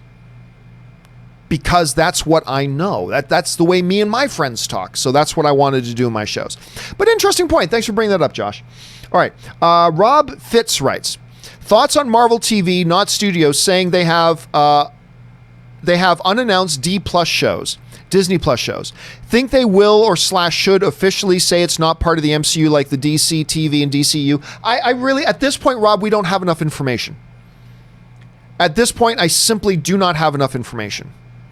Like I heard that story, but I don't know enough about it to think about what they should be doing and what they shouldn't be doing when I don't even know what the context is of what it is they're doing, you know? If they are indeed doing shows that are going to be completely divorced from the MCU as it is in the movie theaters and on Disney Plus, then yes, they need to take steps to make sure they clearly communicate to the audience, one is MCU, one is not MCU. They need to take clear steps to make sure they do that. But like I said, right now, we don't even know what the context is, so we're probably going to have to wait and see. All right, Nick writes, hey, John, hope you're having a good weekend. I am having a good weekend. Thank you so much. Do you think Disney bought Fox's IP in enough time to have the original logo / intro in Star Wars Episode 9? Okay, so here's the thing, Nick. This question has come up about 1,000 times, which is cool. You haven't been here then when the questions come up. I've been asked this 1,000 times. All it would take, Lucasfilm, is 10 minutes to insert the Fox logo, the 20th Century Fox logo, at the beginning of the new Star Wars movie. That's all it would take, is 10 minutes to do it. So did they acquire it in enough time to have the original logo on Star Wars 9? Sure. But they're not going to, and they shouldn't, because it would be a massive lie. All right, so this is how I explained it before. Look, as a Star Wars fan, do I miss the opening of a Star Wars movie with that classic 20th Century Fox? Vroom-bum, vroom-bum, vroom-bum, bum-ba-da-ba. Of course I miss that. Yes, I miss that. But 20th Century Fox has nothing to do with Star Wars. 20th Century Fox has nothing to do with Star Wars. So to put the 20th Century Fox logo at the beginning of the movie is a blatant, outright lie. And it would piss everybody off at Lucasfilm. Think of it this way. Let's say you work in an office, okay? And you work 2.5 years on putting this project together, okay? You spent 2.5 years putting this project report together. It's yours. You're the one who busted your ass doing it. You're the one who put all of your resources into it. You're the one who put blood, sweat, and tears into it. It's yours. How would you feel if then one of the managers came along and said, hey, you're going to give this big presentation tomorrow with your report. Do me a favor. On the cover page, and let's say your name's Billy, on the cover page, put project by Catherine Brown. Put, Kathy over there. Everybody here likes Kathy.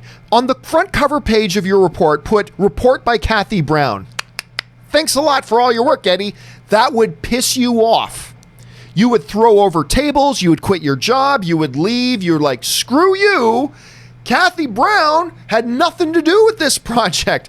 I'm the one who made this project. The fact that it would make as much sense as putting the Pixar logo at the opening of Star Wars. It would make just as much sense. Pixar had nothing to do with the making of Star Wars. That company had no input, no say, no contributions, nothing to that movie. So why would you put Pixar's boing, boing, the lamp logo and everything? Why would you put the Pixar opening at the beginning of Star Wars Episode 9? You wouldn't. It makes no sense, and it would be a blatant lie. It would be misrepresenting it, it would be misleading, and it would be a straight up lie, and it would piss off the people who did put 2.5 years into making this movie and to bringing it to the screen. To then go, let's just put Fox's logo in the beginning of it. I'd be like, F you, you're putting Fox's logo on that. They had nothing to do with this. It's our movie. So while I, as a fan, am somebody, I miss it. I miss having that opening score. Sure I do. But they should absolutely not at all. There is no universe in which they should put that back at the beginning of the movie when 20th Century Fox had nothing to do with this movie. There's absolutely 1,000%. There is no way to justify it. No way to justify it. Fox had nothing to do with the movie, just like Pixar had nothing to do with the movie, just like Marvel had nothing to do with the movie. They should not put another company's opening credit screen in front of Lucasfilm's movie. They just shouldn't do it. For good or for bad, they shouldn't do it. So could they do it? Yeah, they have enough time to. It would take them 10 minutes just to edit it in. It's not hard. But will they do it, and should they do it? Resounding no's. No, no, no, no, no. They should absolutely not do it. There's just no justifiable way to try to rationalize that at all. But it would be fun for us to see the 20th Century logo. It would be fun. Well, yeah, it would be fun to see Lily James' boobs, too. But it's not appropriate just to flash Lily James' boobs at the beginning of Star Wars either. That would be fun, but it's not appropriate to do it, right? So, no. They absolutely should not. As much as I miss it, and as much as I'm with you on that, and I loved it, and it was great nostalgia feel and all that kind of stuff, they should absolutely not do that. 1,000% no. Anyway.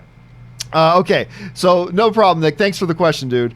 All right, Dino Vader writes, the best thing about your show is the music during the break. Hey, just kidding. That movie, that's the greatest music ever. But it makes you happy when I come back, doesn't it? Patrick Mohan writes, one of two. I'm completely against the idea of John Krasinski playing Mr. Fantastic, not because Krasinski isn't a great choice, but because he already's played a character in the MCU. Just Google Jimmy Woo, Ant-Man 2, and you'll see what I mean. Well, I mean, I don't know. Who cares? Who cares if he's appeared? Look, there are other actors who have appeared in a role and then come back as a different role. It used to happen in television shows all the time. In TV, they would have like a guest actor in season 3 playing a role, but then that same guest actor would come back in like season 9 in a completely different role, right? So if, and I don't know what you're talking about, Patrick, to be honest with you, but if what you're saying is John Krasinski actually appears somewhere in the MCU, it's irrelevant. It doesn't matter. You can move forward with that. But again, I have no idea what it is you're talking about. It just might be some joke or whatever, but it would pose no problem. Let's see. Pierre Fillion writes, watch Raider with my friend who never saw it. Do you mean Raiders of the Lost Ark? Who never saw it. Unbelievable. We were arguing over Indian. I'm going to guess you mean Raiders of the Lost Ark and you mean Indiana, not Indian. We were arguing over Indiana being more badass than Solo. I think he is. What about you? Yes. I'm not saying I think Indiana Jones is the better character than Han Solo, but Han Solo is a smooth talker. Han Solo will try to weasel his way out of the situations if he can. And then if he can't, he'll rely on being like one of the quickest draws and all that kind of stuff, and one of the best pilots in the galaxy and all that kind of stuff too. Yes. Indiana Jones will just run in and fight a whole bunch of Nazis, you know? So I actually think Han Solo is the more well-rounded character, but I will agree that Indiana Jones is the more badass character. I think Indiana Jones is the more badass character. But look, there's also no denying there's a lot of similarities between the characters too, right? I think Han Solo overall is the better character, but as pure badass goes, like if I had to send one of those two characters into a room to take out 5 other people, I'm probably sending in Indiana Jones before I'm sending in Han Solo. That's just my thought. Okay. The Sock writes, watched Green Room, wasn't into it for the most part, learned he did Murder Party, which I hate. Can you recommend anything by him which I might enjoy? I did like Green Room, to be honest with you. Patrick Stewart was great in that. I believe it wasn't Anton Yelchin in that? I think Anton, hold on, let me just pull this up and make sure I think Anton was in it. Hold on a second. Where did it go? Yeah, it was Anton. Okay. Anyway, I liked the movie. I thought it was pretty good and all that kind of stuff. I enjoyed it. I thought it was great. As far as the other movies that Jeremy Salman, I can't remember his name. Jeremy Salman. Anyway, as far as other movies he's directed, off the top of my head, I remember Murder Party, but I don't really know of anything else he's done. Hold on a second. I'm just trying to bring up his IMDb here to see. So it's not Salman, it's Soliner. Jeremy Soliner. He did Hold the Dark. I'm not familiar with it. He did a couple episodes of True Detective, which I remember hearing about that. Anyway, he's got a couple of shorts, which I never saw. Goldfarb, Crab Walk. Never saw that either. So yeah, he hasn't actually done a lot, but I actually did quite like Green Room. I thought it was an intense little movie. I actually got a big kick out of it. Okay. Movie Man writes, are you excited about the new West Side Story? I recently watched the original and fell in love with it. I'll be honest with you. No, I'm not all that excited about it. Now, don't get me wrong. I'm not against it by any stretch of the imagination. And it is my all-time favorite filmmaker doing it, Steven Spielberg.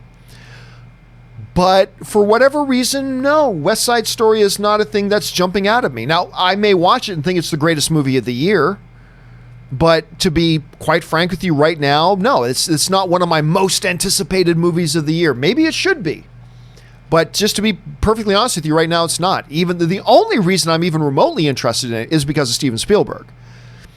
So other than that, I really wouldn't be excited about a remake of West Side Story. But if Spielberg's doing it, I'm sure there's going to be something to it, but it's not high on my anticipated list right now. We'll have to wait and see. Okay. Hey guys, last question I'm going to take, and then we've been going for about an hour and a half now. I'm going to take a short 5-minute break so I can use the bathroom and refill my drink because my mouth and my throat are starting to get kind of dry here. So Emad writes, John, I have to admit, every time I see a teaser trailer with the font from Christopher Nolan, I get insane goosebumps no matter what they even show. I mean, yeah, that's what it is for me too with Steven Spielberg. Or when you see, or Peter Jackson, or Christopher Nolan. He is a great filmmaker. And I have yet to see a film from Christopher Nolan that I didn't like. I've liked every single Christopher Nolan film. A number of them I absolutely love. But at worst, I quite like. Like, I think my least favorite Christopher Nolan film is probably Interstellar. And even that movie, I quite like. I quite like Interstellar. But it's probably my least favorite of his movies. Well, no, it's probably my... Batman, The Dark Knight Rises is my least favorite Christopher Nolan film. And that, I quite like. I quite like The Dark Knight Rises. That tells you just how good he is. And sure, so absolutely, I get where you're coming from. I get where you're coming from. that you see his name, you get excited, sure, because he's a guy that's just constantly delivered quality. So why not? Why not indeed? Anyway, guys, okay, listen, I'm now going to take a short break while I go down, refill my drink, all that kind of stuff. We will be back in just 5 minutes. Listen, if anybody comes around asking, hey, where's the show? Just let them know. He'll be back in a few minutes. He's just got to go and get a drink going right now. Let them know that, and we will be back in 5 minutes. I'll see you in a couple of minutes.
right, and we are back. Thank you so much, guys, for indulging me as I need to take a short break there and get everything topped up. All right, now let's dive right back into it and keep things going here. We got a bunch more to get to. The Sock writes, what is the worst Netflix original you've seen? There's so many bad ones, but I think the worst one, that Michael Pena one was really bad, but the one that really stands out to me a lot is the one, and maybe it's not the worst, but it's just that I had pretty good expectations for it. How It Ends, with Theo James and Forrest Whitaker. Awful movie. And then what's the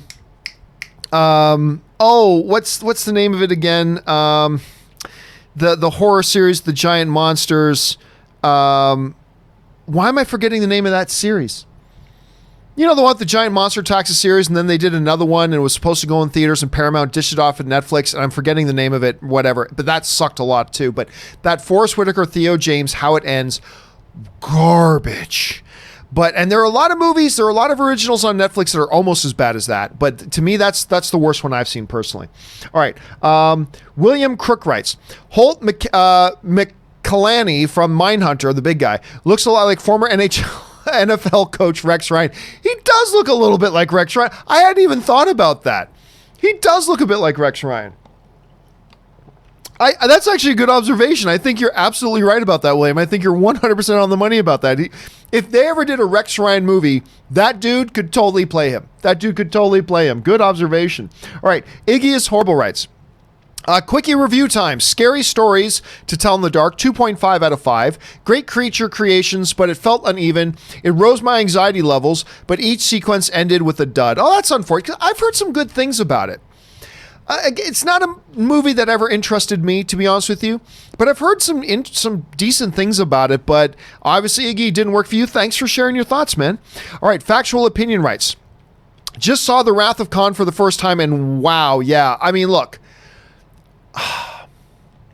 I'm always stuck whenever somebody says, what's your favorite Star Trek movie?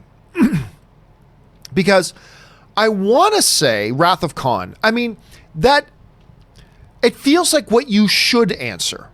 Star Trek Wrath of Khan feels like what you should answer. But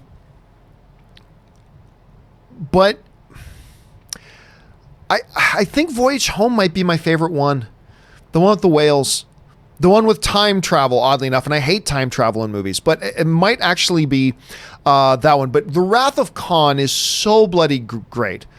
With my last breath, I spit at thee. I mean, Ricardo Montalban as Khan, so freaking good. It's such an amazing movie, and I kind of envy you, Factual, that you had a chance to watch it for the first time, because I'll never be able to watch it for the first time again.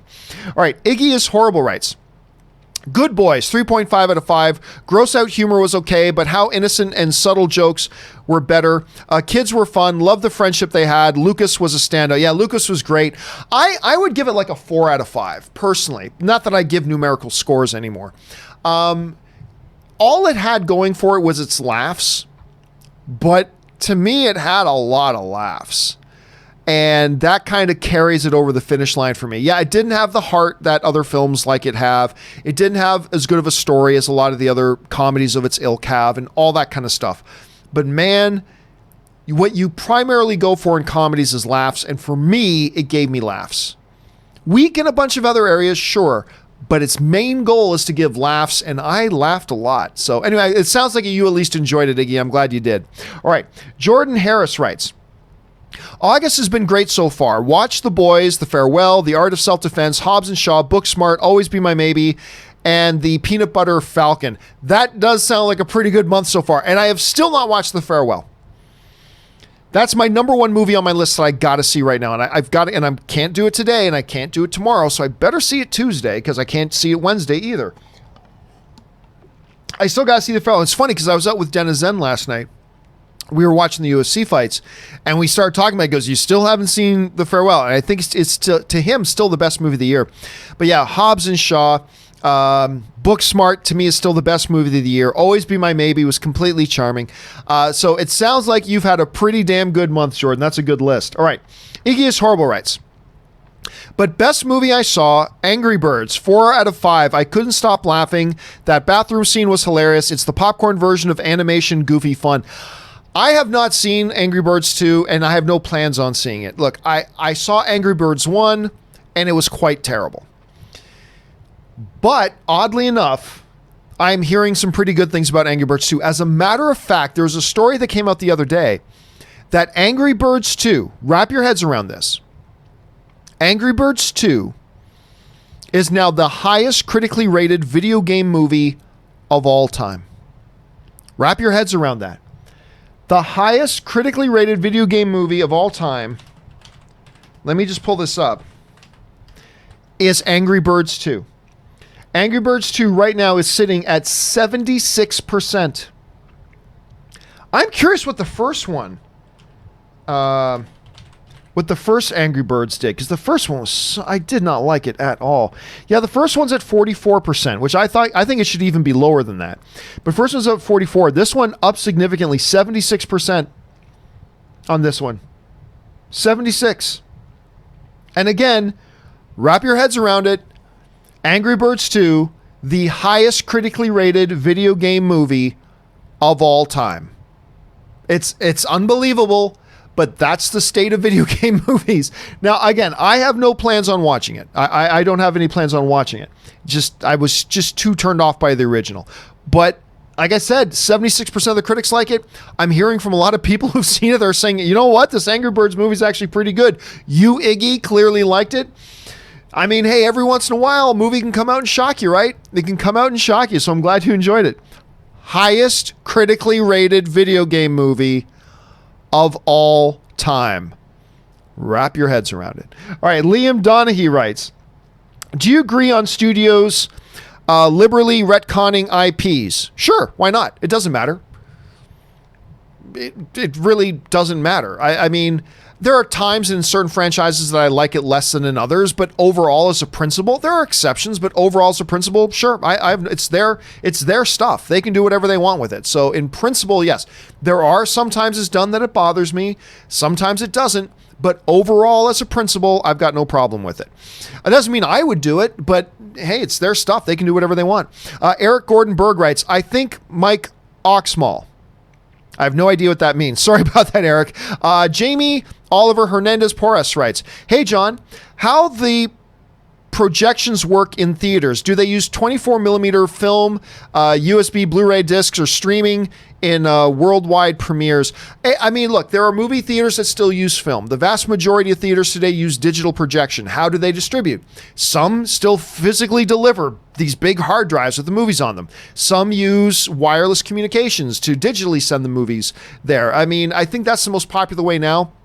When I was at AMC, it was still an era where they would get these physical hard drives with the movies on it. I think the main reason for that was security, but also the sheer size of the files, but whatever. But security was an issue too. But now I think they just distribute it digitally. I think. I could be wrong about that, but as of the, when I was still at AMC, it was a mixture of physical hard drives being delivered and digital transmission. I've got a feeling now it's mostly digital transmission, but it could still be hard drives. But again, there are still some theaters out there that use film projectors. There are still some that do that. So there you go. Michael Rajpal writes, what are some of your favorite B horror flicks? My all-time favorite B horror flick, and one of my overall favorite horror films of all time, is Behind the Mask, The Rise of Leslie Vernon. It's outstanding. Not only it's one part mockumentary comedy, and then it switches gears to a classic 80s style horror film. I adore this movie. If you guys have not seen it, let me see if I can find it here. Hold on a second. Behind the Mask, The Rise of Leslie Vernon poster. Let me see if I can find it here. Because I cannot recommend this movie. I get such a big kick out of this movie. Such a massive kick out of this movie. I mean. Why did that come up? Come on. Here we go. Let me see if I can find a bigger version of it so you guys can actually see it when I bring it up on screen. This'll do. Damn it. Damn it. Let me try this one. Okay, this one should work. Okay, bringing this on screen now. Behind the Mask, The Rise of Leslie Vernon. This movie is wonderful. Here's the basic idea of it. It's a college documentary crew making a documentary, and it imagines that the world that they live in this documentary, it imagines that this world they live in is a world in which supernatural serial killers are real. Okay? It imagines a world in which supernatural serial killers are real. So in this world, Jason was real. Freddy was real. Mike Myers was real. So it's in that realm. And what it is this documentary crew comes across this guy named Leslie Vernon, who is in training to become the next great supernatural serial killer. And the first half of the movie, or maybe even the first 2/3 of the movie, are not just fake documentary comedy, and it is hilarious, but it's a brilliant deconstruction of the horror genre. It's incredibly smart. It's ridiculously funny and hilarious, but also incredibly smart as it deconstructs the elements and the things that makes horror and why horror as a genre appeals to us. It's brilliant and it's hilarious. And then as you get into the final act of the movie, then you can tell the scene that it happens. The movie completely changes gears and becomes a straight up 80s style horror film. And it's great. I adore this movie. I have always been, and I will always be a champion of this movie. And I've always wanted them to do a sequel. I've always wanted them to do a sequel to this. But it was a small B-level, low-budget indie film project. Even though they got like Robert Englund in there and all this kind of stuff. It's fantastic. So I cannot recommend Behind the Mask, The Rise of Leslie Vernon enough. That... my all-time favorite. Okay. Lars Hansen writes, "Hey, John, ready to play World of Warcraft Classic?" I didn't even know there is what's a World of Warcraft Classic? Hold on a second. What is that? What is World of Warcraft Classic where I'm starting in? What is this? Okay, I don't know what this is. But if they're going back to like classic World of Warcraft, I'm going to have to go back and check this out. And I've played a lot of World of Warcraft in my life. I might have to go back and check this out. Thanks for putting that on my radar, Lars. I'm definitely, as soon as the show's done, I'm going to go look into that. Leon Donahue writes, sadder scene, Opie or Crixus and his wife? Oh, I got to go Ope. Because I love Crixus. Manu Bennett, the actor playing Crixus, loved Manu Bennett in that movie. Spartacus. Loved him, and that was a great scene. But Opie was my favorite character of Sons of Anarchy. And his death, I mean, his story in the entire show is completely tragic. And yeah, man, there's a part of me that died when Opie died. There's a part of me that died, so I'm going to have to say Opie was the sadder one. Ope. Okay, K Major writes, what is Kylo's endgame / goal? Galactic dominance. You know, what his grandfather started, galactic dominance. That's his goal. That is his endgame. That is what he's after. And to finish what Vader started. So yeah. Miguel Valadez writes, thanks for the Lucifer recommendation. It's awesome. That Amenadiel versus Kane part was a great fight. That was a great fight, right? Like, I love Lucifer for many, many, many, many, many reasons. I love that show. But when there's combat, it's always plays into the show and it's fine. But that fight between Tom Welling, Clark Kent from Smallville. So Tom Welling had a recurring character on the show, Kane. And the Angel and Metadeel. That fight scene was great. not only was it a great fight, but the interactions going on during the fight and the dialogue going on during the fight was great too. That was one of my favorite scenes of the show. I love it. I'm glad you picked that out. And I'm so bummed out that season 5 is going to be the final season, but at the same time, I'm so grateful for Netflix that they saved the show and gave us a season 4, and they're giving us a season 5 when we wouldn't have had it at all. So yay, Netflix. Thank you for that, my friends. All right. Patrick Conway writes, over under 40%, the Marvel intro will be in Disney Plus shows. 1,000%, 100%. The Marvel intro will be in the beginning of the Disney Plus shows. Yes. Yeah. Not just 40%, it's 100%. There's no reason to believe that it wouldn't be. So yes, absolutely it will be at the beginning of those shows because Marvel's still producing them. It's the Marvel shows. They're going to do that. Anatol Dees writes, hey, John, I tried to tweet you, but it didn't show up on your page. I'm not very knowledgeable about Twitter, so maybe I'm doing it wrong. Just at you, right? I don't know how you would know if your tweet would pop up on my page or not. Only I can see what tweets.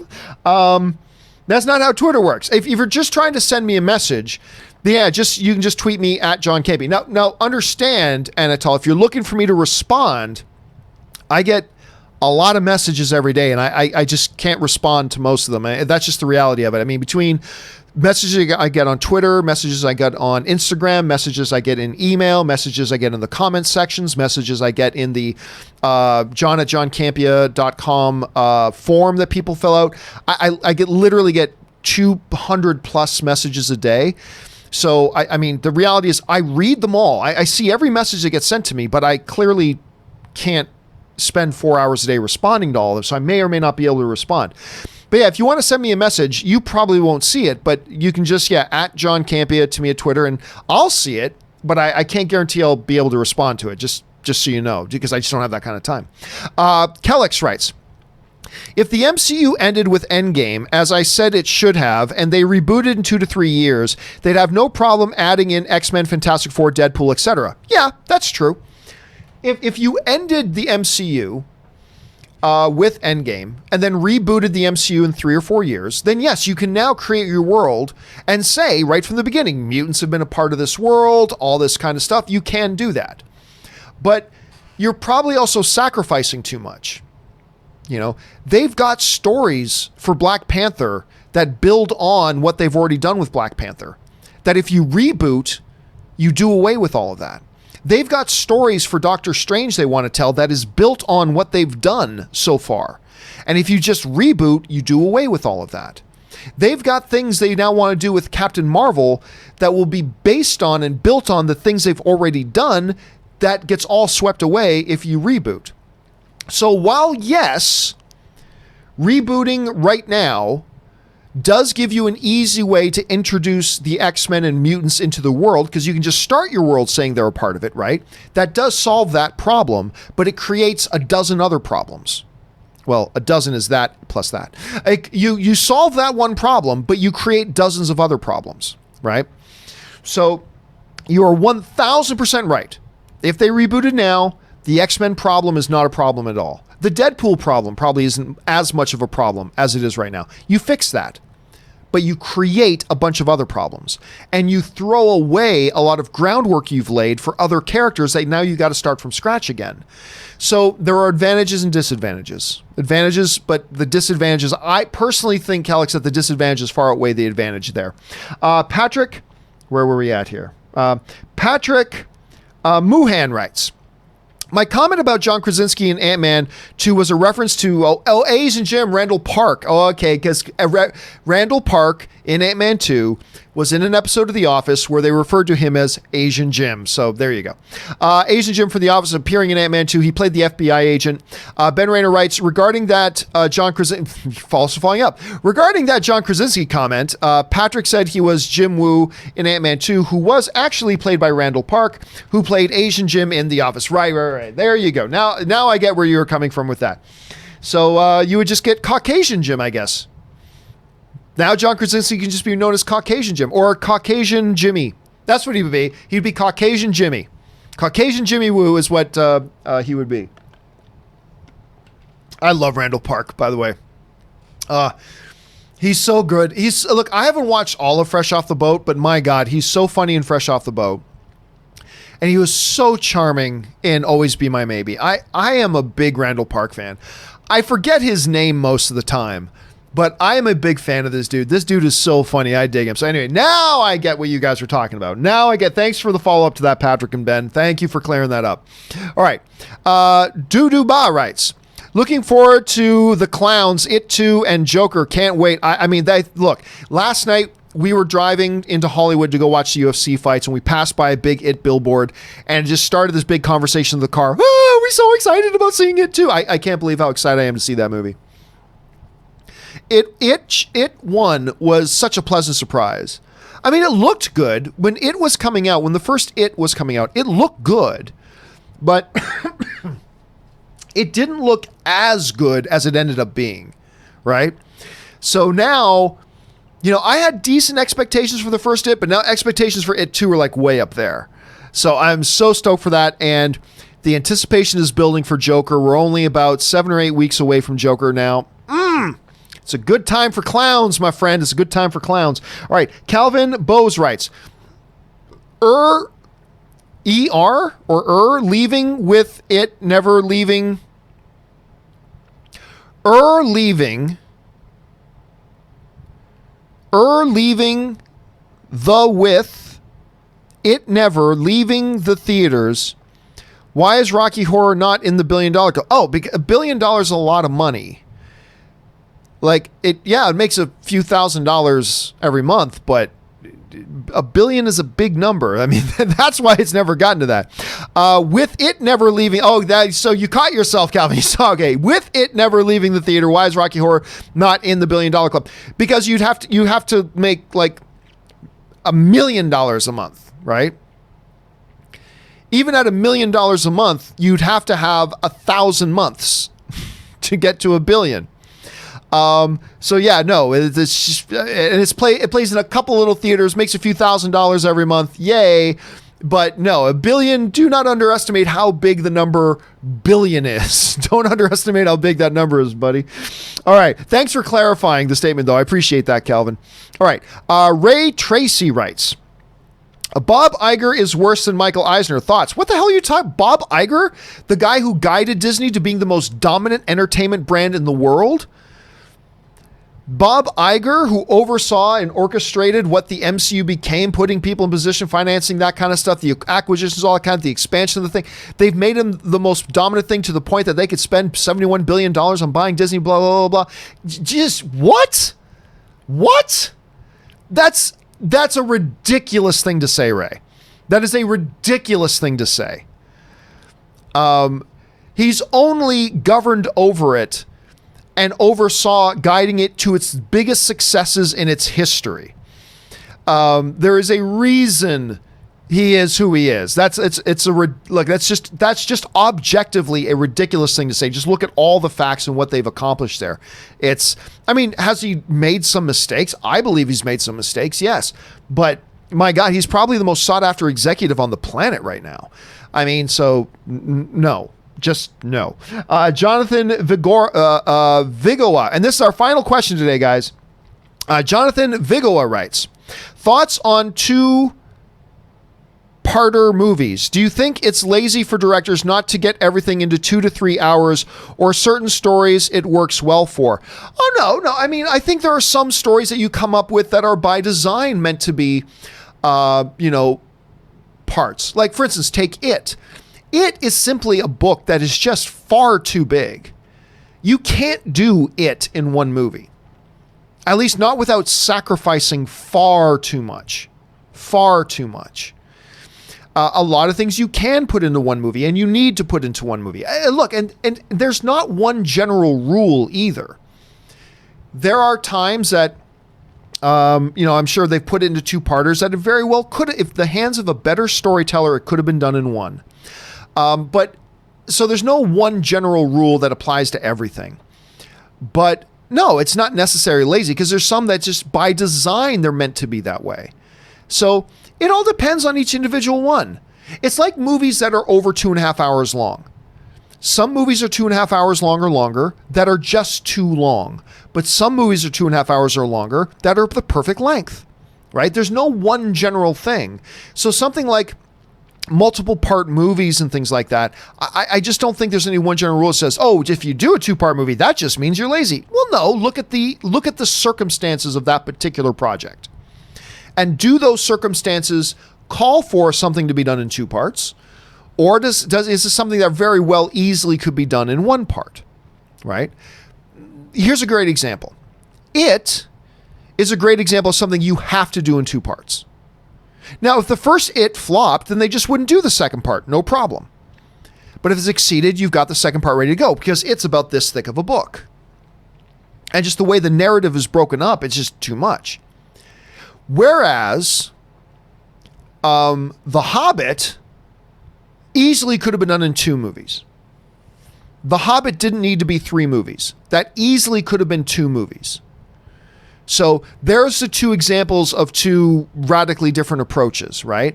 So one easily could have been multiple movies. One shouldn't have been a multiple movie. But anyway.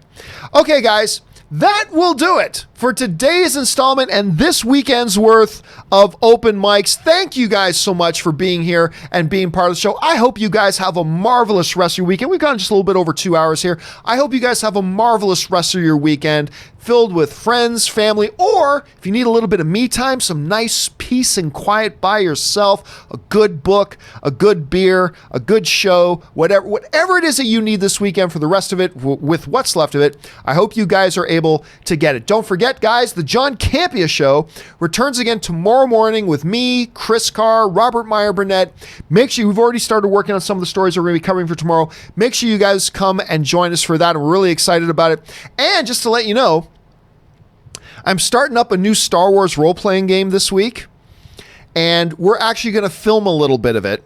We're not going to do it live, but we're going to film a little bit of it, and we're going to, I'm going to put up on my YouTube channel so you can see a bit of it. We're not going to do a big pro job of setting up a studio and blah. We're not going to do that. I'm just going to set up a couple of webcams, we'll record it, and we'll share some of it. But I've designed a new Star Wars adventure called Traitor of the Empire.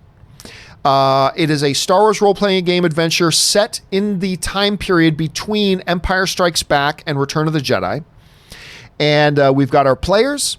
We've got our story that I've designed. I'm going to be running the game. I'm going to be the GM for this one. And I'm really excited about it. I can't wait to play. And we're going to cut together a little video of us playing some of it. We're going to share it on the YouTube channel and see if you guys like that. Anyway, that will do it for me for now, guys. Thanks so much for being here. Special thanks to all you guys who did, not only for being here and joining in, but thank you to you guys who sent in questions, not just because you gave us great fun topics to talk about, but because you supported the channel along the way while you were doing that. And I thank you for that deeply, guys. And so does everybody else involved with the John Campea Show. Thank you for supporting us. Speaking of supporting us, special shout out to all you guys who are Patreon supporters. Thank you for that. If you haven't become a Patreon supporter, look into it, guys. Audio only podcast versions of the John Campea Show, access to our exclusive John Campea group, all that types of good stuff. Hopefully you can come and join us there as well. All right, guys, that will do it for me for now. Thanks a lot for being here. My name is John Campea, and until our next video, bye-bye.